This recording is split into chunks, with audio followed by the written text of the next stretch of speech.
Winning the bid for the New York City Tech Campus was just the beginning. Hear Lance Collins, the Joseph Silber Dean of Engineering, as he discusses Cornell University's partnership with the Technion-Israel Institute of Technology and how together we will create a world-class applied and engineering campus on Roosevelt Island in New York City. Well, thank you to John and to all of you for allowing Senator Gillibrand's office, Sarah, and I to be a part of this wonderful event.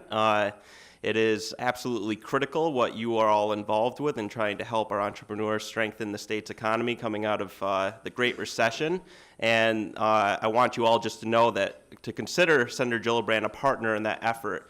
Legislatively, we've been involved with many efforts to strengthen federal funding for business incubators, similar to a lot of the business incubator programs here at Cornell and throughout New York State, so that our great research happening at universities across the state can be turned into new businesses and create jobs throughout.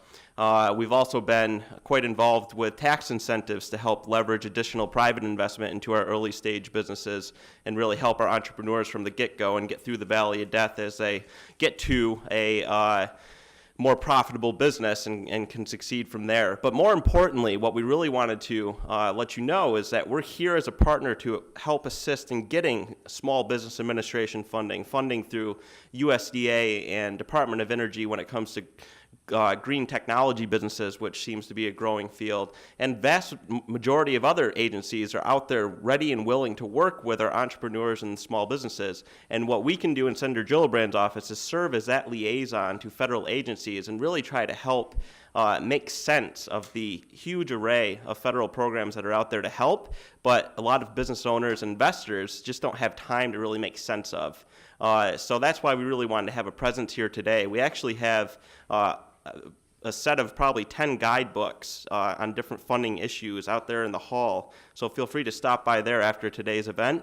But I know you all did not come here at 8 a.m. to hear me speak, and so we'll move on to the presentation on Cornell's exciting tech campus, which the Senator is very proud to have seen happen and keep it within the New York family. So with that, thank you very much. And if anyone has any questions, I'm actually going to give you my email address. We'd love to be in touch. It is JON_Cardinal, like the bird, at gillibrand.senate.gov. And all of that contact information is also in those guidebooks in the hall. So we very much look forward to working with you and all of the great efforts that you have going on. Thank you.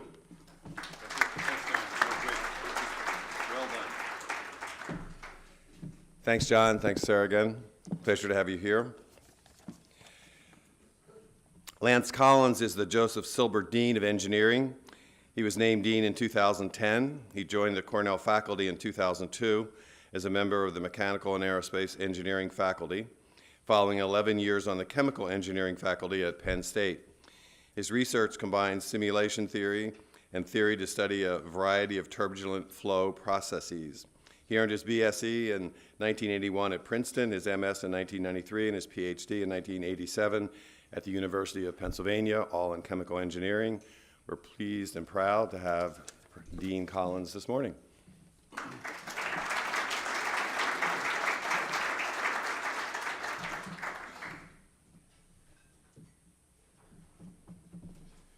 Thank you all, and I appreciate, John, the opportunity you've given me to talk with you about what I think is an extremely exciting event. But before I get into that, I just want to acknowledge Senator Gillibrand's support, since her representative is here. That was really critical support, I think, both literally and sort of the moral support, so to speak, to keep it within the state. And I think it was just one of many things that came together in our success. So I do really appreciate that, and I just wanted to acknowledge that publicly. So this is really a discussion of the campus and kind of at the end a little bit about where things stand. I wanted to start with a fantastic video that was put together by our students. It was part of a celebration that we had internally that President Skorton organized to thank all of the internal effort that was going on. But it was such a phenomenal video that I just wanted to share it with you. Today, after nearly 2 months of reviewing the proposals and interviewing the applicants. So we are very excited to announce a winner.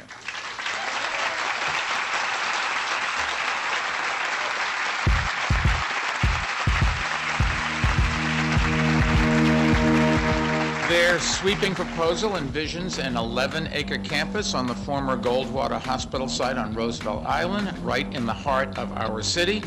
It promises to create a beehive of innovation and discovery, attracting and nurturing the kind of technical talent that will spawn new companies, create new jobs, and propel our city's economy to new frontiers. This is a story of connectivity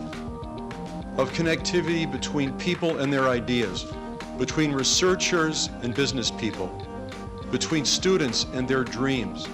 In the back of the room is a phalanx of Cornell students, and it is to them and to the students around the world who will aspire to futures in the tech industry in this magnificent city that these efforts are oriented. We're planning to start operations literally right away. We'll be there by the summer, and we'll have student programs by the fall. We've been committed to New York City for 100 years, and this just accelerates it in a way that none of us envisioned 13 months ago.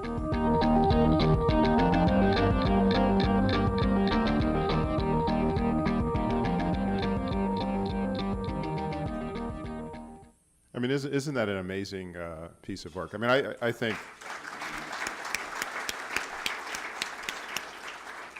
I can't begin to tell you how proud I am of what our students contributed to this overall effort. Really was substantial, and again, it was part of the boost. So I'm going to start, I thought I would start, so I'm going to talk to you about the CornellNYC Tech Campus. It's home of the Technion-Cornell Innovation Institute, so this is a partnership that Cornell has with the Technion. For those of you that are not familiar with the Technion is like the MIT of Israel. It has an incredible commercial record, arguably pound for pound. It's a smaller institution than our institutions, the best in the world. And so we are incredibly excited to have this opportunity to work with them in New York City to create a campus that is focused on commercialization. It really is an incredible, unique opportunity. We're starting this from zero, so we really get to completely design it. And it won't have a full mission. It's going to be a mission focused on commercialization. So it's not an add-on activity as it is with every other institution in the world, but it's really going to be a campus that has that as its primary focus. So this is really something different and unique and I think exciting. Before I talk about the campus itself, I thought I would say a little bit about the victory. It really was quite an amazing event to be part of, and I just wanted to share a little bit of what that was like as we were going through it. It started with conviction of administration.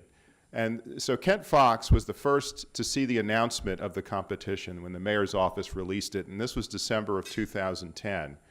And Kent, almost within an hour of seeing the announcement, got in touch with Dan Huttenlocher and myself and said, you know, here's a real exciting opportunity.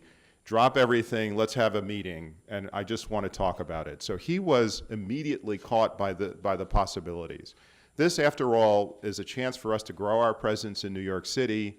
This is something that we had as part of our strategic plan, so this was not in any way taking us away from the directions that we were going in as an institution. And he just felt that it was just a real opportunity to increase our presence in innovation and commercialization. And so there was an immediate sense of sort of conviction, if you like, from the upper administration. And quite frankly, it took a little bit of arm twisting because I think Dan and I both looked at each other and just saw the sort of this daunting task, and probably were expressing some reservations and concerns, et cetera. But then Kent was steadfast, and I think that it's just important to know that right from the outset there was really sort of at the top strong leadership as far as this is concerned. However, in reflecting back, this alone would not have been enough for us to be victorious in this campaign. I think that in the process of the next sort of 8 or 9 months, we put together an innovative proposal, and I'll be talking to you about that proposal in a few slides. I think it's different. I think it was unique. I think it had a broader scope than the other proposals. And I'm proud of it, but quite frankly, this alone would not have been enough for us to be victorious in New York. I think there was unwavering support, and again, these things are important and you can't always count on them. So there was unwavering support from the faculty, from staff, from our students, and that our students put together these fantastic videos that were advertising that Cornell was going after this with gusto and so forth. And so there was really this sense of grassroots at the student level. The student organizations were voting in favor of our campaign. Staff were steadfastly supportive, and our faculty, and as the joke goes about herding cats, that this was a case where they were just uniformly behind us as we entered into the competition. And all of that was fantastic and important, but alone, again, would not have been enough for this victory. As all of you have heard, Chuck Feeney and Atlantic Philanthropies gave a historic level gift, a $350 million gift that is underwriting the first building that's going to go on the campus, the first academic building that will go on the campus, as well as much of the program over the first phase of the campus. And of course, that was a tremendous boost. It came in just at the right time in terms of just literally hours before we had a meeting with the Economic Development Corporation, the final meeting in which we were presenting our case to them. And so it was just a piece of news that really, again, strengthened our whole effort. But again, this alone would not have been enough to win the award. And finally, and of course, famously, the alumni support on this was outstanding. There was 50,000 plus alumni in the greater metropolitan area, New York metropolitan area. There were 20-something thousand tweets that were generated by an interesting piece of that.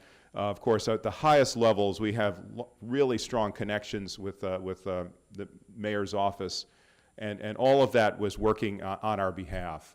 But again, if I were to say that would that alone carry the day, the answer is that would not have been enough. And so if I actually think about it, it's really that all of these things came together. So this really was this amazing team effort that ultimately was successful. And so in my way of seeing this, this was what I call the Cornell Way. So we are sort of inherently a collaborative campus. It's part of our DNA, it's part of how we work, and this effort, it really was collaborative. And I can say that in many circumstances, to some degree, that there can be complications, or let's say our message is a little more complicated because of our approach.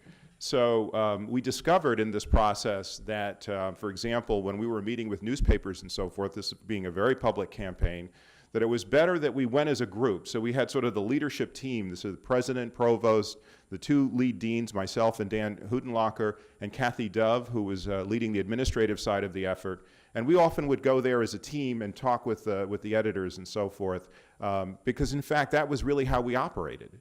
It was not just an individual. This was not just the president saying that the university is going to do this. It really is something that was sort of a collaborative effort.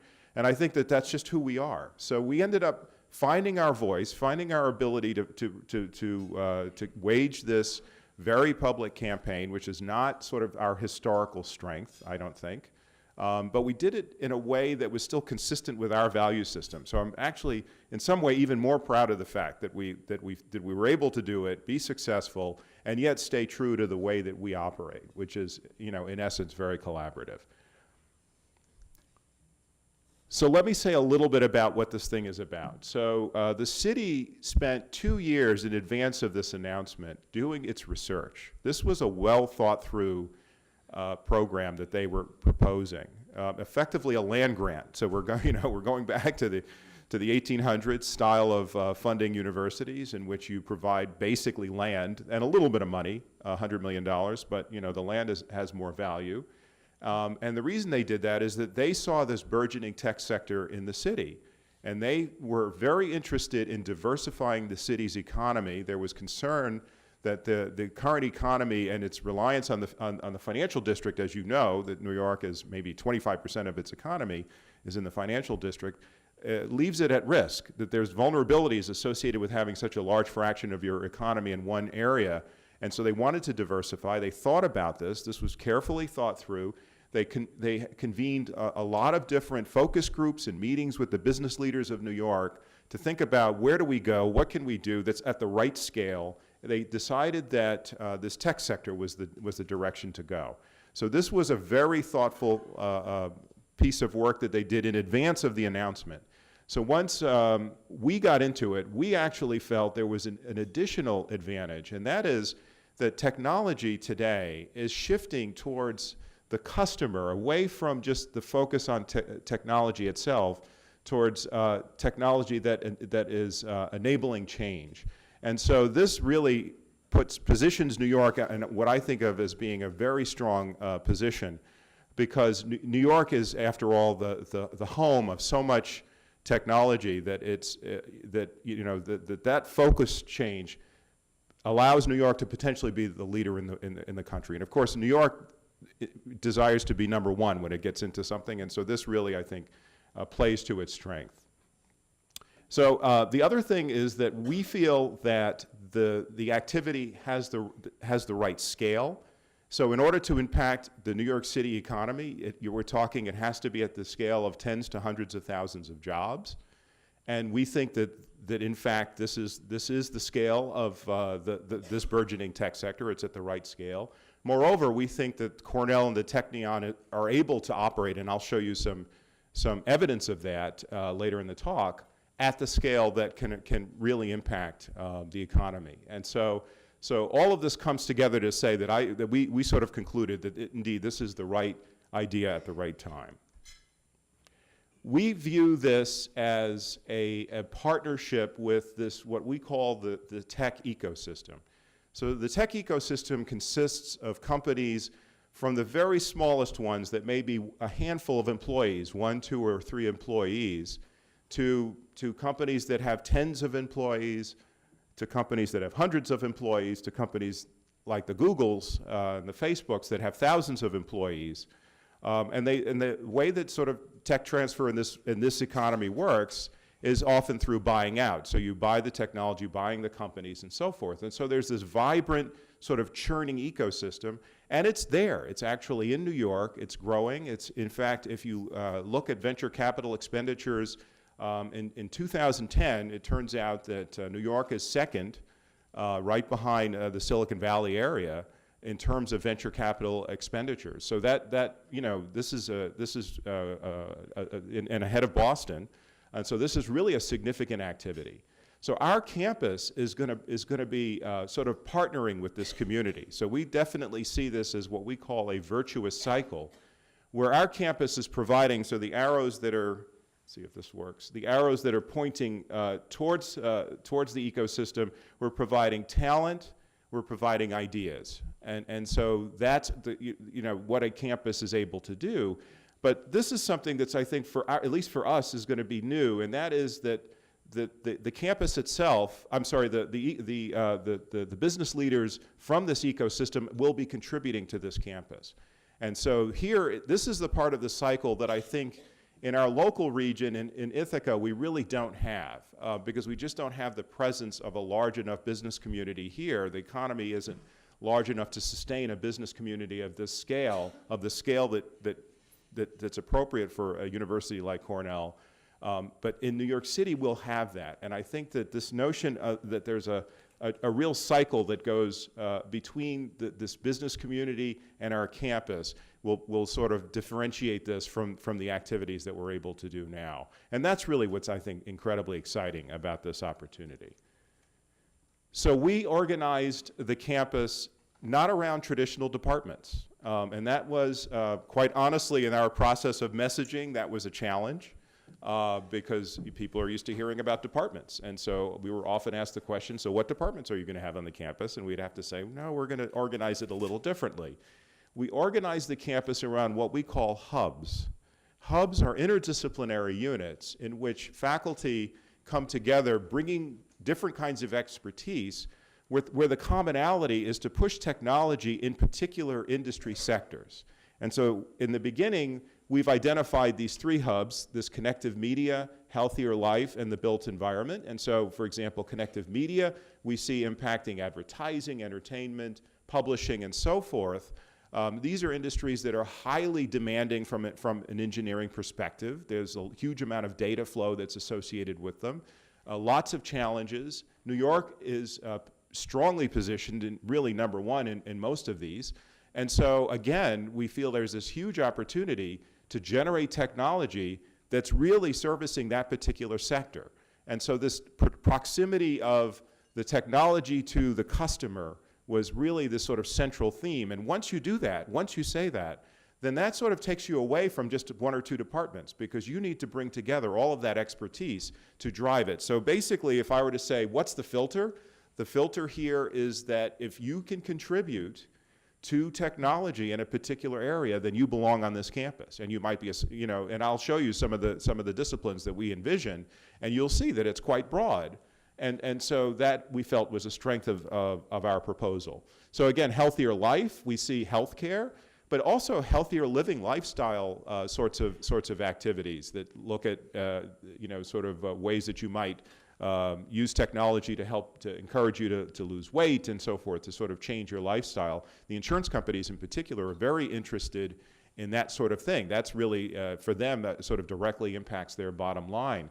Medical devices, of course, imaging has grown tremendously and will continue to grow, and that's both software and hardware sorts of developments. And then, of course, health informatics, which forever we've been talking about advancing and have struggled mightily due to, in essence, the inertia of the healthcare industry. And so we feel we have a lot to contribute. And again, these are all industries that are huge in New York City. And finally, the third one is the built environment. So we're talking about this intersection of really the creative architecture. We have a really top flight number one architecture program in the country, but the intersection of that with engineering, so that one can think about actual sustainable development in New York, retrofitting of buildings in an aging infrastructure, looking at transportation and energy and so forth. So these hubs, as I said, they have sort of attributes which I show here. They're aligned with industry. It's very clear which industries we're looking at and their connection. They will be dynamic and agile. So one of the things that we learned from the venture capital community, I might add, this was done in collaboration with the venture capital community. Many of our alumni had in fact, the hubs were quite different before we got their input. They helped to shape this whole program. So we were told you never can pick the winners. So we were cautioned right from the outset to not create a campus that's going to lock you in. Things have to be dynamic and they have to change. They'll change based on sort of industry needs and technology developments, right? We don't know where the technology will be 10 or 15, 20 years from now. So, where the needs are going to move around depending upon things that we can't anticipate. So we wanted a dynamic, agile sort of a setup that would change over time. Student immersion. So we want students to be well connected with the business community. So the students will have mentors that will connect them to the business community. Early breath. So as I mentioned, the campus that we designed here is actually quite broad relative to what we would have done if we tried to stand up individual departments. So we were able to get to a broader program. And of course, this will all be interconnected and integrated because the hub structure itself is going to take care of that. So here's a list from our imagination of what we think are the disciplines that could enter in. And so at the very core, in the center, this is a Venn diagram, in case you're wondering. So you're back in school. So in the core here of it, we see computer science, electrical engineering, information science, operations research, and of course business being really at the core of this activity, of just about everything that's going to be going on. But what you see on as you sort of move out of that core is quite a wide range of disciplines, from things like psychology, because of course, and sociology, understanding psychology and sociology, if you're trying to understand advertising, for example, and you're trying to understand the data flow that goes on in Twitter as a means of understanding the traction a particular advertising is doing, you have to really bring expertise in things like psychology into the mix. And so, there's where I think this notion of these hubs really can shine. If we look at the healthier life, we can see things like the biomedical engineering, biology, human ecology, playing a significant role. And in the built environment, we can see disciplines such as civil and environmental engineering. I already mentioned our #1 architecture program playing a role, and then on the other, and the others. And so there's some 20 or so disciplines. And this is just really 2 deans, and of course, so we now have the real faculty kind of working things out. Deans can only go so far. We don't want to overstep our purview. There's really a lot of work now going on in terms of really fleshing this whole plan out. But our basis was really that we would have a broad setup. Educational programs. So we really envision just a unique and exciting education program that really is going to be focused on this entrepreneurship mission. It will start with, so #1, all of the degrees on this campus will be master's and PhD. There will not be undergraduate degrees. There's a lot of reasons and a lot of thinking that went on. We feel that this is the level that really is most impactful as far as technology is concerned.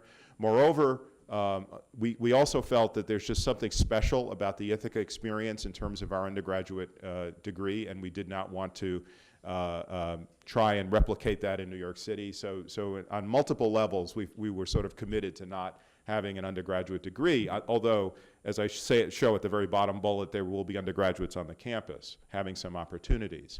So again, focused at the graduate level, so we imagine master's degrees, Master of Engineering, Masters of Professional Studies, and of course the accelerated MBA program will play a sort of an immediate role. And so just sort of listing the colleges that are associated with that. So these will be the first set of degrees that are going to be on the campus. In collaboration with the Technion, we're working on a really innovative degree. Currently, the sort of placeholder name is the Masters of Applied Sciences. The competition was called a competition of applied sciences, so in some sense it's reflective of that. This is going to be, instead of a degree that's sort of a traditional computer science degree or electrical engineering degree, this would be a degree that spans a particular hub. And so it'll have a sort of focus that's broader. One of the things that we've discovered in this process is that the education of technology is one of the issues, but also understanding context of that technology is another important issue. And so this will be providing a much stronger alliance of the education with that broader context, which we think will be sort of interesting and unique for this campus. And so that's a degree that's under development in collaboration with our partners at the Technion. There's a lot of discussion at this point. We have to frame it. There's an accreditation process that all of these degrees have to undergo in order to be offered in New York City. Even though we're all in New York State, I mean, the Cornell is in New York State, even the Cornell degrees that we offer in the city have to be accredited. Of course, there'll be PhD degrees, which we, at the moment, think will be either at Cornell or the Technion. They'll be, sort of the parent institutions will be offering those degrees. We imagine an innovative curriculum with a lot of additional requirements beyond the technical requirements in the areas of business and entrepreneurship. As you might imagine, the important thing here is that we not just teach technology, but we teach those business skills that will serve the students well. Every student on this campus, every single one, will have an industry mentor, and we're committed to that. And what's wonderful is in the process of submitting the proposal, we did this survey, and literally well over 1,000 respondents indicated an interest to serve as mentors. So we don't think it'll be a challenge. We'll match people according to their interests, and we feel that connectivity is important, one, to really ground the education, to really make the education real and from a business perspective, and two, it will create this networking which we hope will encourage an even larger fraction of the students coming off this campus to stay in the New York metropolitan area. As you might imagine, the city is extremely interested in seeing that, right? So they want to see not only that we educate great students, but that they stay in New York. I mean, that's really what the city wants. This is, after all, a New York City economic development program. And so we feel that this mentoring program will increase, let's say, the likelihood of the students staying. And as I mentioned, there are no undergraduate degrees, but there will be undergraduate students on the campus doing internships, doing co-ops, little projects, and so forth. They'll be invited, and that's important because another thing that if you look at our statistics, it turns out roughly a quarter of our students graduating from Cornell end up in the New York metropolitan area, but only about 12% of the engineering students end up in the New York metropolitan area. So we actually sort of disproportionately low in terms of that, and you might imagine, it's not hard to imagine why that is. They're attracted to the Silicon Valleys and the Boston areas because that's where the technology is. We feel with this campus that we can capture more of that in the New York metropolitan area. Even if we just get that up to the normal levels, that's a huge number of students that will be entering into the New York City technology sector, if you like. So we think that will have a major impact. So this is all about job creation. This is not a traditional academic campus. And so we have to, right from the outset, recognize that it will be measured in completely different ways than a traditional academic campus. So there could be really cool, interesting technology to be developed, but if it doesn't make sense in terms of its commercial, potential commercial impact in New York, then in some sense it won't make sense to be on the campus. So this is a very focused sort of a campus. The idea is we want to increase the flow of ideas to yield businesses in the city, to increase talent. Over and over again from the business leaders in the city, we heard there's not enough tech talent. There's a lot of, of course, there's a lot of management talent in the city, but it's not the kind of management that's used to working in the tech sector. So in some sense, they've struggled with finding that talent and often have to go outside of New York, in fact, outside of the country, to attract the right kind of talent. So this really is a need expressed over and over again to us in our meetings, and so we feel that this campus can effectively improve the situation as far as that's concerned. So this will be growth focused on, so the tech transfer that we want on this campus, we want it to be designed in such a way that encourages businesses. And so we are looking and working very hard in terms of our practices to make that effective. So here's Cornell and Technion. So one of the things there's some self-discovery here. We ran a survey. We didn't actually know what the outcome of the survey would be. We asked all of our alumni if you started a company in the last 5 years. And the results that came back were absolutely astounding. So in the last 5 years, so just between 2006 and 2011, Cornellians started over 2,600 companies, employing over 34,000 people, with over $10.5 billion of venture capital. So these are really astounding numbers. And in fact, if you look, there's a Kaufman study that was done of MIT maybe about 3 years ago, in which so MIT published these numbers. We don't know many other institutions, but we know those numbers from MIT. And we're every bit as entrepreneurial as MIT. We just don't know it because you don't see it in our backyard. And so part of the challenge for us has been that our economy, the local economy, the Tompkins County economy, is just not sufficiently large to absorb the level of activity that we produce. And so it just kind of flies away, and it goes, so we are producing this technology and producing these companies in the Boston area, in the Silicon Valley, in Austin, Texas, and so forth, North Carolina.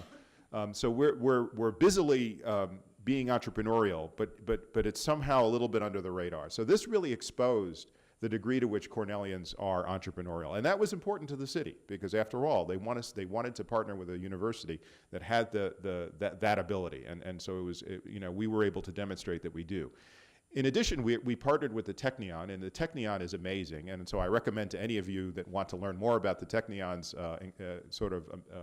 rise to power as far as commercialization, read the book Startup Nation, which chronicles their impact in terms of turning an economy that was largely agricultural into a high-tech economy.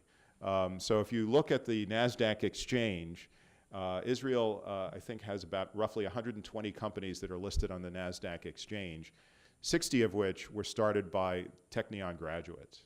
So the Technion has really been a powerhouse.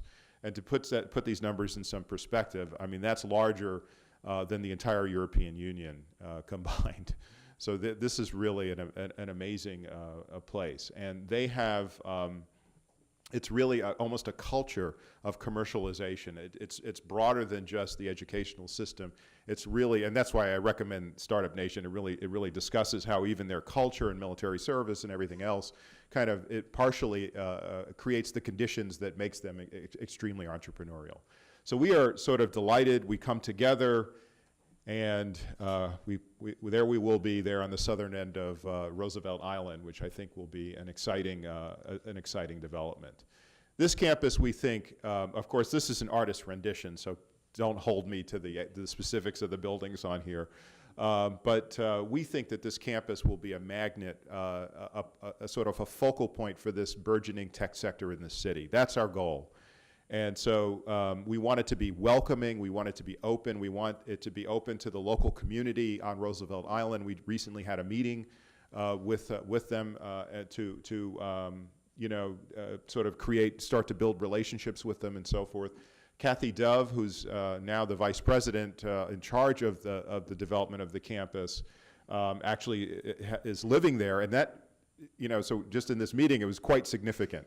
In fact, even though the president, this meeting included the president, the provost, Dan Huttenlocher, the founding dean. I'll show you a slide that sort of talks about this in more detail. But they only wanted to talk to Kathy.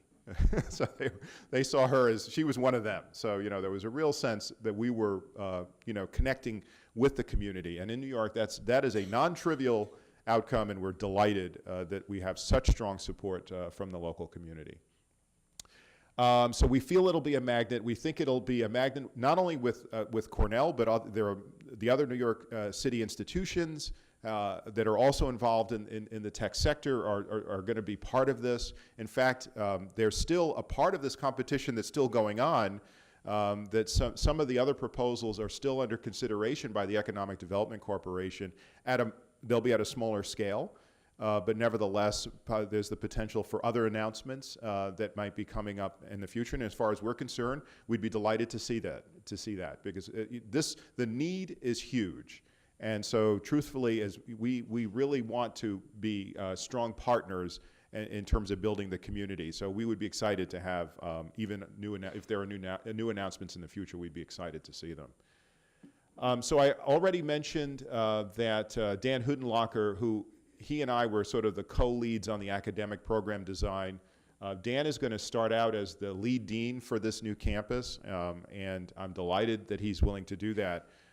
He has really the right combination of a real understanding of academia and a real understanding of business. He started companies of his own, so he really has sort of firsthand knowledge and experience, and I think he's just going to be superb in this role. So Kathy Dove, who was I'm sort of saddened by this, my associate dean extraordinaire, has been selected to be the vice president, and she will be essentially the chief operating officer, if you like, of the campus, running all of the administrative side. She's very involved in putting together the plans for the new building, and she's really an outstanding individual, and so we're saddened to have lost her, but delighted to see her emerge in this new role. And so in some sense, how this campus you can almost think of as a bit of a startup in its own right, and it's the team is always the key thing, and we think we have an outstanding team. From the Technion, Craig Gottsman is going to be the director of what we call this Technion Cornell Innovation Institute, and he's been phenomenally involved and fantastic to work with. And so, in fact, Dan was just visiting with the Technion, spent about a week with them, and so there's this real sort of growing relationship between our two institutions. Let me also mention, we've put a little seed funding up to encourage joint grants. So this is, in order for faculty and the two campuses to get any of the funding, they have to collaborate. So we're trying to encourage stronger collaborations between the two campuses. And we're also going to hold some workshops in New York City over the summer and early fall, again, to bring everybody together so we begin to really strengthen our connections academically between our two institutions. Dan and I are going to co-chair what's called an executive committee.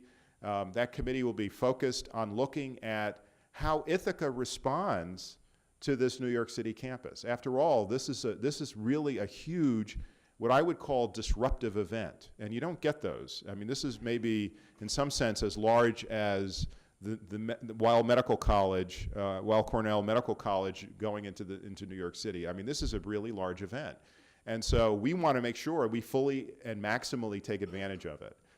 I think as a College of Engineering, which is my responsibility, that this really could be transformative, that this could, sort of unlock us. We've always been, a top 10 college, but we have higher aspirations as a consequence of this campus.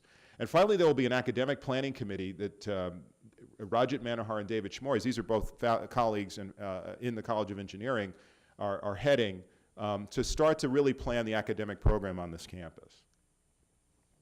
So the launch, this fall, the campus will open in rented space. We are looking at rental space in Midtown Manhattan. So we are not resting on our laurels. We're getting this thing up and running in just a matter of months. It'll be Ithaca-based students, so we're not going to be able to start admitting students into the campus this fall, but we want to start having courses offered and faculty involved with the campus this fall. Spring 2013, we'll launch our MEng program, probably in computer science. Again, we have to kind of build things up, and so at least at the moment, that's our thinking, that we'll start with the computer science. But by the fall of 2013, we imagine a suite of opportunities for students to be enrolled. And so we have Master of Engineering programs, computer science, electrical and computer engineering, operations research and information engineering, the MPS degree in information science, so the Masters of Professional Studies, that's called, and of course the AMBA, which the Johnson School will be helping us to set up. So those are the starting degrees. We're going to continue to work as fast and as hard as we possibly can on this Masters of Applied Science that we will do with the Technion, and that will have a little bit longer of an accreditation process because it's going to be a brand new degree. And so we're going to just push that along as quickly as we can. I don't have a date because I don't quite know how long that'll take. It depends a little bit on New York State, so I don't want to try to anticipate that, but we're going to do it just as quickly as we possibly can. So Roosevelt Island, so the groundbreaking fall of 2013. So that's a notable time frame for those of you that know anything about New York City politics, because the mayor ends his third term at the end of 2013.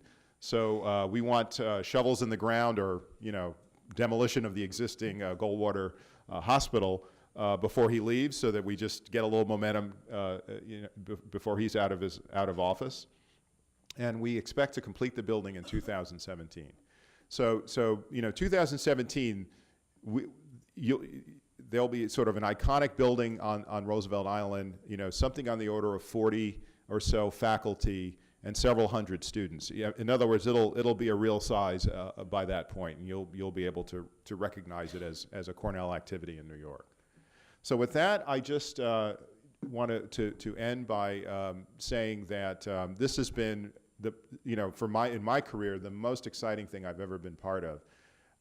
This, as I said, it really what makes it the sweetest, this whole activity, is the sense that it was really collaborative right from the outset. There was we had some consultants that were helping with us.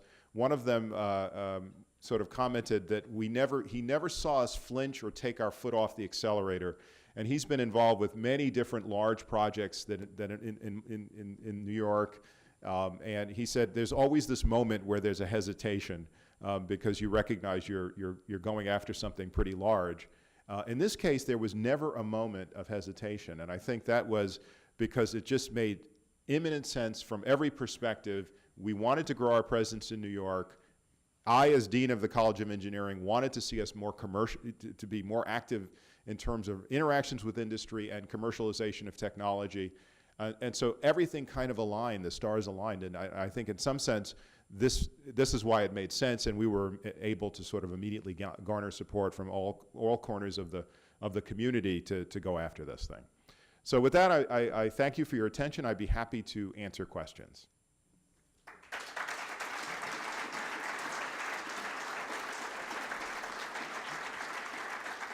Yes. Fascinating. I'm just curious.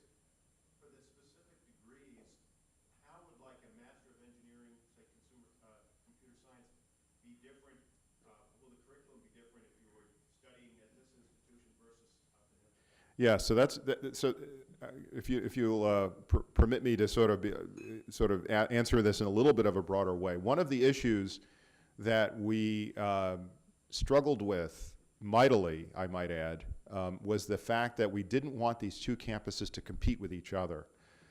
So that's a risk that we had. If if the campus were further away, you don't have that risk. But here in this circumstance where we're 250 miles, you might think of as being a long distance, but we were concerned about it being more that we created sort of in essence something that had an unhealthy competition going on. So in all of the planning that we in the design of this campus, we thought about that issue. So with respect to the degrees that we offer, they will be different, in the sense that the MEng degree on this campus will have requirements that, well, number one, it'll be a little bit narrower because you don't have the full suite of courses that we can offer here in Ithaca. But number two, there'll be requirements for students to take a certain number of business and entrepreneurship classes that we don't have for the degree here. So in essence, this degree will be ideally suited to someone that really wants to do entrepreneurship. This is the place for them to be. But if that's not your interest, in some sense you have a broader set of options and opportunities here on the Ithaca campus. So we in some sense see them as being distinguishable. Yes? I'm Ed Harwood. I'm CTO and founder of AeroFarm Systems. New York City has one of the world's largest food markets, and New York City Economic Development is very interested in urban agriculture, and Senator Gillibrand's office has also been very supportive of that. And so I thought it might be worth it to encourage you to take some real ivy and transplant it to Roosevelt Island by taking some food and agriculture and adding it to your list. So that's a great comment, and it was we recognize that. So we in some sense responded to what the city asked for, and so there's a very high emphasis on sort of more traditional technology. But we also recognize the outstanding program that we have in CALS. And one of the things that I forget if I said or didn't say is that our hubs, there's nothing magical about 3 hubs. There could be 4 hubs or 5 hubs. Hubs could grow and shrink or morph over time. And so we're open, I guess is what I'd say. And the key thing, though, is that we're going to stay on that mission. The mission is an economic development mission, so long as you can say that this will generate companies that will make sense in New York, in Manhattan or in the New York City metropolitan area, then it belongs there. Thank you for the comment. Yes? Hi, I'm Michael Chen, grad of the Johnson School in 1985. First of all, I want to say congratulations to you and your team for an incredible job. This is just outstanding. Thank you. As a Cornellian, as a native New Yorker, I couldn't be prouder. And I've talked to a lot of companies in New York who are very interested in engaging with this program. Have you guys come up with a strategy? How do you engage corporations and get them engaged as soon as possible on this? Yes. So one of the challenges that we have is at the moment the campus has 2 employees. It has Dean Huttenlocher and Kathy Dove, the vice president. And so when you look at the level of excitement and interest, the challenge has been to do 2 things at the same time. One is to engage people because the time is now, but to manage the expectations because of the limited mass, if you like, of the campus. And so, so we are very interested in sort of establishing these relationships and so forth, but we have to ask for everyone to provide some patience as the campus is really, sort of growing and taking some time to get up and running. So that is why our sort of the pedal is down in terms of getting things up and running in the fall, getting rental space and so forth, because we recognize that, the time is now and we really want to take full advantage of that. So my sense is that it's still a few months away before we're going to be able to really engage industry, but we are certainly we're inventorying those interests and sort of at least at the level of exchange of email and so forth, just starting to build those relationships.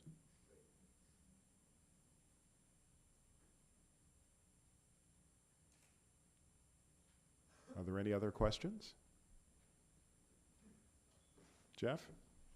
Lance, I understand that we actually get the keys to the island property, Goldwater, on January 1st, 2014. So the keys is, so we're going to be leasing it for 99 years. Yeah, but the hospital property doesn't get turned over to us until January 1st, 2014. So I'm just curious, groundbreaking in late 2013? So you're asking, so my understanding is that that's our clock, but I could be wrong. So my understanding is that we wanted to get the demolition started at the end of 2013, but you may know something I don't know, so I'm not, I'm not sure. But I know that at least the goal is that we'd like to get as far along. Of course, contractually, we'll have things signed by that point, but to go as far along as we possibly can while the mayor is still in office.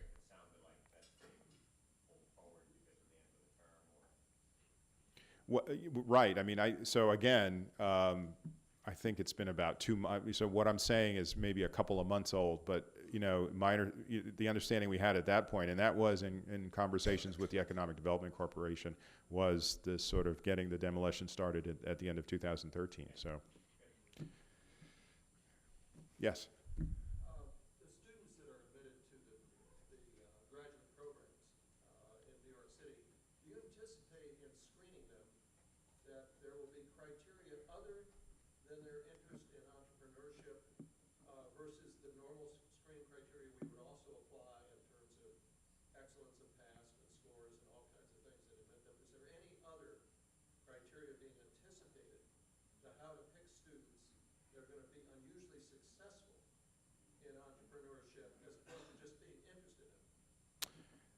So I can't say that we've discussed that per se. I mean, so number one, the standards are the high standards, right? We want outstanding students on this campus. So there will be the usual sort of academic credentials that we're going to be looking for. I think the entrepreneurial interest will be something we're going to need to measure. And of course, the strength of their interest in being in New York will play a role, but the question is how do we get metrics on all of those things? And that's sort of past what we've discussed, or at least what I've been involved in terms of discussions. But so we're wanting that intersection of sort of top flight academics and interest in being an entrepreneur. And fortunately, that's a big intersection. That is not that combination today is really an area that the most sort of talented individuals are wanting to span. So I'm not worried about it, but that's at least my understanding of it. Technion obviously sounds like quite an impressive institution. Question, could this project have been done without them or a partner like them, and how did you come to choose Technion? So Technion, we independently submitted. The competition had 2 stages. There was a pre-proposal stage called an expression of interest that we submitted in March, and then the full proposal in October. In March, we independently submitted expressions of interest, and the international schools were told by the city that they needed to partner with a domestic school, and so Technion approached us and said, what do you think? And we shared our documents, and what we discovered is that great minds think alike, that in fact there was a huge amount of overlap between what we were proposing and what they were proposing. So it really felt like there was a very strong level of comfort in terms of, how are we going to merge our ideas? It was really not that hard. So that was one of the things. And the second thing is their track record. And we were going up against some pretty stiff competition and didn't want to leave a stone unturned. So we felt that it strengthened us. I think that they were excited to be part of us, and so just as a point of clarification, we're going to own this thing. We're going to own the island. It's Cornell, but Technion Cornell Innovation Institute. There's no boundaries around it. It can grow to be the whole campus, as far as we're concerned. So really, there's a flexible structure. And we think it just strengthened us to have them as partners. So we're really excited. And we also have a lot of connections. There's a lot of, already a joint activity, even in advance of this. So intellectually, they were, so we wanted an institution that was, intellectually at our level. We wanted, it was nice to have an international partner. This is New York after all, so, it's sort of to give us that global span. So on so many different levels, I think it was just a great fit. Time for one more question. We have a hard stop there. Okay, you got it. Yes. Then they in fact turn it over to us. So I think we buy it for $1. There's all of this kind of just feels like Gotham City or something. But the 99-year lease is so they can hold us to developing the program we promised to develop. So that allows them, if we don't deliver in terms of scale and scope and so forth as we promised, that it allows them to pull the land back basically. So 99 years, they think by then they'll know. And so, so listen, it's just been a privilege. Enjoy the rest of your time here at Cornell. Happy to talk, in any forum or way that you might want to continue discussions or questions that you might have. And thanks very much.